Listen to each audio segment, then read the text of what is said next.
Are you a native to Green Bay? No, I'm not. And where did you come from prior to coming to Green Bay? I was born and raised in South Milwaukee, Wisconsin, which is a suburb of Milwaukee.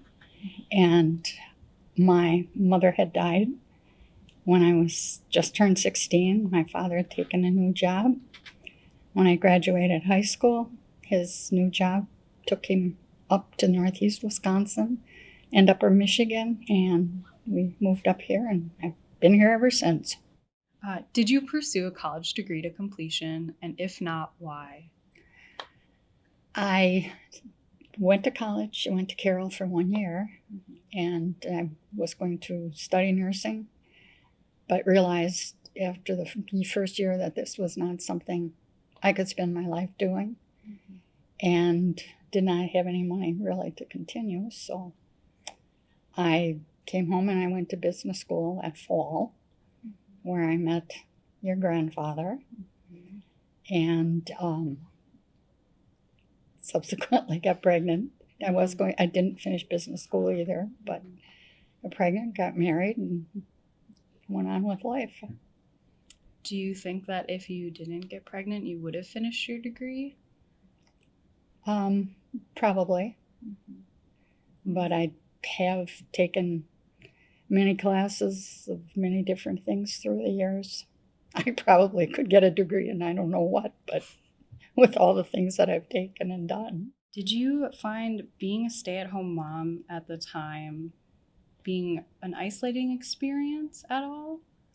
Yeah, in many ways it was, because we lived in a little bitty house, kind of, it's not so much isolated anymore with the location, but there were very few houses around. And my husband worked in Manitowoc, and so I was home all day. And so, yeah, it felt isolating, but he was a good little baby, and we had a lot of fun. So, did you do anything that kept you sane during those years of isolation? Music. Music has been a very important part of my life since I was a little girl, and that helped a lot. I like to read. I like to do crafts and sew and things, and I kept busy. Right. Were there any classes that you took during this time?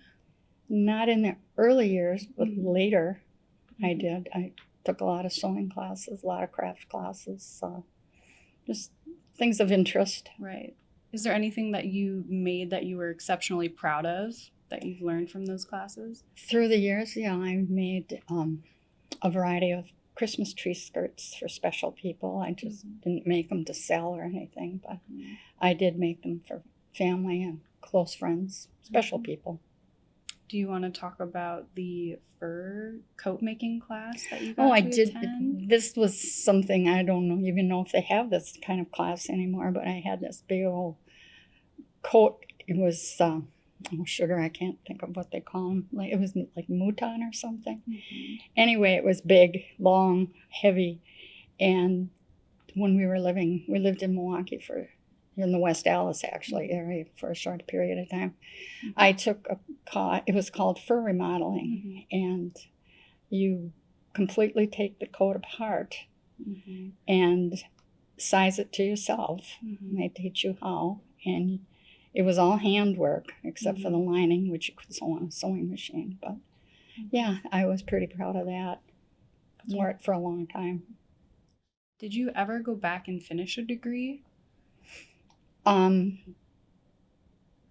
When your mom and uncle and aunt when your aunt was in junior high, I got a part-time job, and after a couple of years, I decided computers were becoming quite the thing in the offices, and I had taken some rudimentary computer classes, keyboarding, I guess they called it at the time, and then I did pursue what was called word processing at NWTI at the time, and I did graduate with honors, because they tell me I'm a frustrated English music major to begin with, so But, and I was going to take some further classes, but there was a teacher out there who was just very unpleasant to deal with, and he was teaching most of the other classes, so I did not continue. But I did get the vocational degree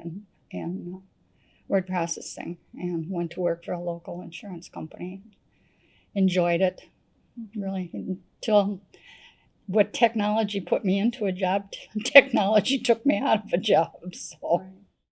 Do you feel over your lifetime you lived a stereotypical life of a stay-at-home mom in the 1950s and 60s?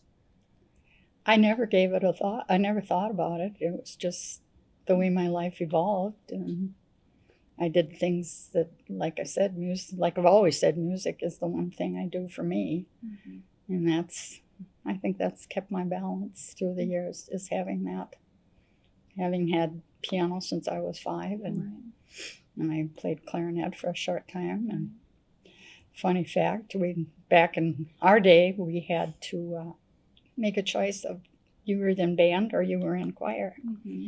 And I thought I would go with choir, but I made sure I made first chair in band first.